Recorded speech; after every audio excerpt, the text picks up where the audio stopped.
बिस्मिल्लाहिर्रहमानिर्रहीम अस्सलाम वालेकुम। आज 12 अक्टूबर बरोज़ हफ़्ता हम बात करेंगे मखसूस नशिस्तों से मुतल्लिक़ इलेक्शन कमीशन ऑफ पाकिस्तान से अहम खबर सामने आई है। उसकी तफसील मैं आपके साथ शेयर करूँगा और साथ में आपको बताऊँगा कि पाकिस्तान तहरीक इंसाफ के वकला की जानिब से आज इस्लामाबाद हाई कोर्ट के चीफ जस्टिस के पास पहुँची हुई है पाकिस्तान तहरीक इंसाफ की वकला क़यादत। किस केस में किस मकसद के लिए, उसकी तफसील भी मैं आपके साथ शेयर करूँगा। सबसे पहले हम बात कर लेते हैं अरकान पार्लियामेंट को असासों के जो गोशवारे हैं वो जमा करवाने का आखिरी मौका दे दिया गया है इलेक्शन कमीशन ऑफ पाकिस्तान की जानिब से। इलेक्शन कमीशन ऑफ पाकिस्तान ने अरकान पार्लियामेंट को असासों के गोशवारे जमा कराने के लिए 31 दिसंबर की डेडलाइन जमा करवा दे दी। इलेक्शन कमीशन ऑफ पाकिस्तान के मुताबिक अरकान पार्लियामेंट को अपनी अहलिया और ज़ेर कफ़ालत बच्चों के असासे भी ज़ाहिर करने होंगे। ये गोशवारे बयानात फार्म बी पर माली साल 2023-24 के लिए जमा करवाने होंगे। गोशवारे जमा न कराने वाले अरकान की रुकनीत मुअत्तल कर दी जाएगी। इलेक्शन कमीशन 16 जनवरी को एक हुक्म के ज़रिए असम्बली और सेनेट के ऐसे मेंबर की रुकनीत मुअत्तल कर देगा जिसके गोशवारे जमा ना करवाने और जबकि गोशवारे जमा ना करवाने वालों के काम से भी असम्बली के और सेनेट में काम से भी रोक दिया जाएगा। इलेक्शन कमीशन के मुताबिक गलत तफसीलात जमा कराने वाले अरकान के ख़िलाफ़ नाअहली की कार्रवाई होगी। ये तफसीलात सामने आई हैं। आपने देखा होगा, मैंने आपको बताया था कि साबिक़ अरकान असम्बली 26 के करीब, जिसमें सीनियर हुकूमती इत्तेहाद के लोग भी शामिल हैं, उनको नाअहल करार दे दिया गया था चूँकि उन्होंने अपने गोशवारे जमा नहीं करवाए थे पिछले सालों के। और अब जो मौजूदा पार्लियामेंट है जिसमें कौमी असम्बली और नेशनल असम्बली है, उनके मेंबरान से गोशवारे, एक तो टैक्स रिटर्न जो आप जमा करवाते हैं FBR को, आपने वही तफसीलात अपनी फैमिली की भी और बच्चों की भी, चूँकि आप जो टैक्स रिटर्न जमा करवाते हैं वो तो आप अपनी इनकम के बारे में या अपने एक्सपेंसेस के हवाले से करवाते हैं, लेकिन आपने इलेक्शन कमीशन ऑफ पाकिस्तान में ना सिर्फ अपना बल्कि अपने जो ज़ेर कफ़ालत बच्चे हैं और अपनी वाइफ का, अहलिया का भी। यही सवाल उठा था सुप्रीम कोर्ट ऑफ पाकिस्तान में जब कादी फैज़ ईसा साहब के हवाले से कि जब उनकी जो वाइफ हैं या उनके बच्चे हैं वो ज़ेर कफ़ालत थे कादी फैज़ ईसा साहब के, तो उन्होंने बैरून मुल्क 2 जायदादें कैसे बनाई। तो उस वक्त ये कहा गया था कि जज सिर्फ अपना ज़िम्मेदार है, अपने बच्चों का वो जवाबदेह नहीं है, लेकिन जो मेंबरान हैं पार्लियामेंट के वो अपने भी जवाबदेह हैं, अपने ज़ेर कफ़ालत बच्चों के भी और अपनी अहलिया या फैमिली के भी। और ये एक नोटिफिकेशन जारी किया गया इलेक्शन कमीशन ऑफ पाकिस्तान से।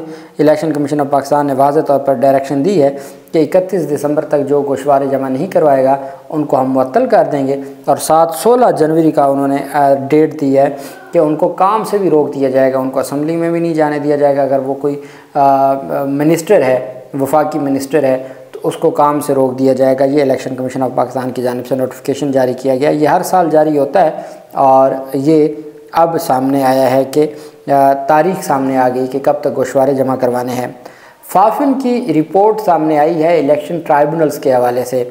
8 फरवरी को इंतखाबात हुए थे और अगर हम 8 फरवरी से अक्टूबर की बात करते हैं तो ये 6 माह से ज़ायद हो चुका है और आज तक 8 माह से ज़ायद, 6 माह नहीं 8 माह से ज़ायद हो चुका है कि इलेक्शन हुए हैं। और जो हम बात करते हैं जब इलेक्शन ट्राइब्यूनल की, तो वो विद इन 3 मंथ्स उन्होंने डिसाइड करना था, लेकिन बदकिस्मती से वो 8 माह से ज़ायद गुजरने के बावजूद इस रिपोर्ट के मुताबिक सिर्फ 11% दरख्वास्तों पर फ़ैसला किया है। अभी 89% दरख्वास्तें ज़ेर इल्तवा हैं जिनके ऊपर फ़ैसला ही नहीं किया गया। Free and fair election network Fafen की इलेक्शन ट्राइब्यूनल्स के हवाले से ताज़ा तरीन रिपोर्ट सामने आ गई है, जिसमें कहा गया कि 8 फरवरी 2024 के आम इंतखाबात के हवाले से बनाया गया इलेक्शन ट्राइब्यूनल्स ने अब तक सिर्फ 11% दरख्वास्तों पर फ़ैसले किए हैं। चूँकि सबसे ज़्यादा दरख्वास्तें थी पंजाब में इलेक्शन ट्राइब्यूनल, इलेक्शन कमीशन ने और हुकूमती इत्तेहाद ने आगे बढ़ने ना दिया। फिर सुप्रीम कोर्ट ने स्टे ऑर्डर दे दिया और तकरीबन 70% इलेक्शंस पिटीशंस सिर्फ पंजाब की होंगी और बाकी जो 30% है वो बाकी जो जमातों की, बाकी सूबों की होंगी। यही वजह है कि अब तक चूँकि इलेक्शन ट्राइब्यूनल्स ने सिर्फ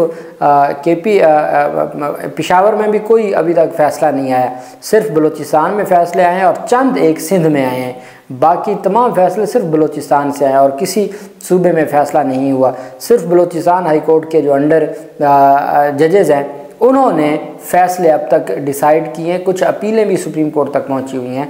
इसके अलावा ना सिंध हाई कोर्ट से कोई तेज़ी देखने को मिली है कि वो आवाम के मैंडेट का तहफ़्फ़ुज़ किया जाए। और अगर कोई अगर 8 महीनों के बाद, 1 साल के बाद, 1.5 साल के बाद पता चलता है कि भाई MNA तो ये था, वो जीता तो ये था, आवाम का मैंडेट ये था, लेकिन 1.5 साल से कोई और पार्लियामेंट में बैठा जाली, वो पार्लियामेंट को भी इंजॉय कर रहा है, नेशनल असम्बली में भी बैठा है, वो सदर के इलेक्शन में भी बैठा है, वो आइनी तरमीम के लिए भी बैठा है। तो ये जो चीज़ें हैं इनको किसी सूरत नहीं होना चाहिए। लेकिन बदकिस्मती ये है कि जब आपकी बड़ी अदालतें हैं वही इस सारे मामले में रुकावट बन जाएं तो फिर क्या किया जा सकता है। रिपोर्ट के मुताबिक फाफिन ने कहा है कि 334 दरखास्तों में से सिर्फ 40 दरखास्तें निपटाई गई हैं। पंजाब के 43 केसेस के बारे में मालूमात हासिल नहीं की जा सकी। फाफिन रिपोर्ट के मुताबिक इलेक्शन एक्ट के तहत ट्राइब्यूनल्स ने 180 दिन में इंतखाबी जो उज़रदारियों का फ़ैसला करना होता है, वो 3 महीने नहीं 180, ये अब तरमीम आई है जो उसके मुताबिक 180 दिन है। 180 दिन में इंतखाबी उज़रदारियों का फ़ैसला करना होता है। उसमें कहा गया कि बहुत से केसेस तकनीकी जो बुनियादों पर ख़ारिज किए गए और निपटाए गए हैं। 40 केसेस में से 3 मंजूर, जबकि जो 34 हैं वो ख़ारिज किए गए हैं। और वो इस वजह से ख़ारिज किए गए हैं कि उसमें जो तफसीलात सामने आ रही हैं कि जी उनके पास तो कोई ऐसा मटीरियल ही मौजूद नहीं था और उनके पास कोई एविडेंस नहीं थी। अब फाफिन रिपोर्ट के मुताबिक 40 केसेस में से अब तक जो रिपोर्ट है, चूँकि ये सारे केसेस हैं बलूचिस्तान के, तो 40 केसेस में से 3 मंजूर हुए हैं और 37 खारिज हुए। इतना ज़्यादा रेशो है जो खारिज होने का। इससे कबल अगस्त में फाफिन की इलेक्शन रिपोर्ट में जो बताया गया था, उसमें इलेक्शन ट्राइब्यूनल्स के हवाले से सामने वाली एक रिपोर्ट में कहा था कि 23 में से 11 ट्राइब्यूनल्स ने 377 में से सिर्फ 25 इंतखाबी दरखास्तें निपटाई हैं। निपटाई की दरखास्तें दायर 377 दरखास्तों में से 7% की नुमाइंदगी करती हैं। उनमें 4 कौमी असम्बली की थी और 21 सूबाई असम्बलियों की। और रिपोर्ट में बताया गया था कि पंजाब में 6 ट्राइब्यूनल्स अब भी गैर फ़ाल हैं, जिनमें दायर मुतअद्दिद दरखास्तें तारीख़ से ज़्यादा जो एक वक्त था उससे ज़्यादा टाइम गुज़र चुका है, लेकिन ट्राइब्यूनल्स कायम ही नहीं हो सके। और यही वजह है कि कोई इस पर पूछने वाला नहीं है और कोई सारे मामले पर आवाम के मैंडेट का तहफ़्फ़ुज़ करने वाला नहीं है। वो भले आवाम के मैंडेट की अगर हम बात करते हैं जो ट्राइब्यूनल्स हैं या हम मखसूस नशिस्तों की बात करते हैं, दोनों सूरतों में आवाम के मैंडेट का तहफ़्फ़ुज़ करने वाला कोई नहीं है। कौम देख रही है, कौम चाहती है कि हर सूरत हमारी जो आला अदलिया है वो इस मामले को देखे, इसके ऊपर एक्शन ले, वो तगड़े तरीके से मखसूस नशिस्तों के फ़ैसलों पर भी अमल दरामद करवाए, आवाम के वोट का भी तहफ़्फ़ुज़ करे, आवाम के मैंडेट का भी तहफ़्फ़ुज़ करे। लेकिन नज़र यही आ रहा है कि कोई सुनवाई नहीं है। और अभी जैसा कि मैंने आपको बताया 2 हफ़्ते पहले इलेक्शन ट्राइब्यूनल्स पंजाब में भी नोटिफिकेशन जारी हो गया था, लेकिन इस वक्त तक उन्होंने काम शुरू ही नहीं किया। जब उन्होंने काम शुरू नहीं किया तो आगे वो किस तरफ जाना है, कब उसने डिसाइड होना है, कब मुकम्मल होना है, उसका भी कोई अंदाज़ा नहीं है। मखसूस नशिस्तों के मामले पर एक बात क्लियर हो गई है कि मखसूस नशिस्तों के मामले पर अब हुकूमत की जानिब से और स्पीकर की जानिब से बार बार खतूत लिखे गए।